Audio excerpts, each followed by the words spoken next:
Good morning everyone. আজকে তোমাদের সামনে নিয়ে চলে এসেছি আমার একটা সকাল থেকে ঠিক 11টা সাড়ে 11টা পর্যন্ত কিভাবে যায় সেই একটা ব্লগ।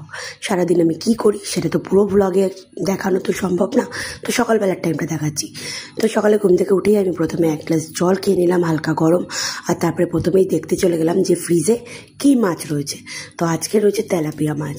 তো মাছটাকে আমি একটু নর্মাল করতে রেখে দিলাম, আর এদিকে নিয়ে দিলাম কচু শাকটা মা আগের দিনই রাতের বেলা ছাড়িয়ে রেখেছিল। তো সেটাকে আমি নিয়ে খুব তাড়াতাড়ি কিন্তু পরিষ্কার করা রয়েছে যেহেতু, তো আমি ঝটপট করে একটুখানি ধুয়ে আমি দিয়ে দিলাম সিদ্ধ করতে। আর এদিকে বসিয়ে দিলাম আমাদের দুজনের জন্য চা। আমি আর মা, আর আমার বর্মশাই তো চা খায় না, তো আমি আর মাই চা খাই বাড়িতে, ঠিক আছে। তো দুজনের জন্য 2 কাপ চা বসিয়ে দিলাম। আর এদিকে কিন্তু কচু আর ছোলাটা সিদ্ধ হচ্ছে। ছোলাটাও আগের দিন রাত্রির বেলা ভিজিয়ে রেখেছিলাম, তাই তাড়াতাড়ি সিদ্ধ হয়ে যাবে আশা করি। এখানে মা বসে বসে পেপার পড়ছিল, মাকে চা দিয়ে আসলাম, আর আমি নিয়ে বসে পড়লাম চাটাকে। আর তার সাথে একটুখানি বসে বসে ফোনে একটু ভিডিওগুলো এডিট করছিলাম। নানা রকম ভিডিও থাকে, সবসময় এডিট করা হয় না সত্যি বলতে। যেমন এই ব্লগটাই আমার অনেক দিন আগেকার, কিন্তু আমি করতে পারিনি, মানে এডিট করতে পারিনি, এডিট করার টাইম পাই না। ছোটো বাচ্চা থাকলে তোমরা জানোই কি হয়। তারপর ঘড়ির কাঁটায় 8টা, আর চিনিকে ডাকতে চলে গেলাম, কারণ 8টার সময় ওকে ডেকে দিই, কারণ ও পড়াশুনো করে, তারপর পড়তে বসে, ওকেও তো টাইম দিতে হবে।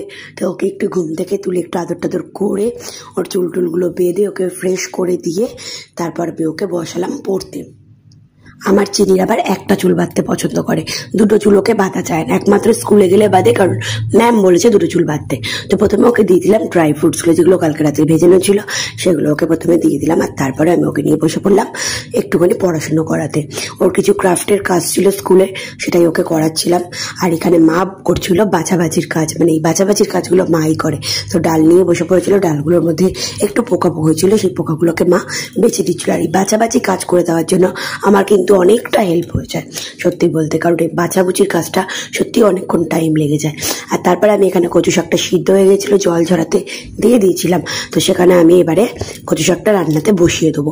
তো দেখো আমি তেলের মধ্যে কালো জিরে আর রসুন ফোড়ন দিচ্ছি, তারপর কচু শাকগুলো দিয়ে দিচ্ছি, আর একটু নুন আর হলুদ আর কাঁচা লঙ্কা একটু বেশি করে।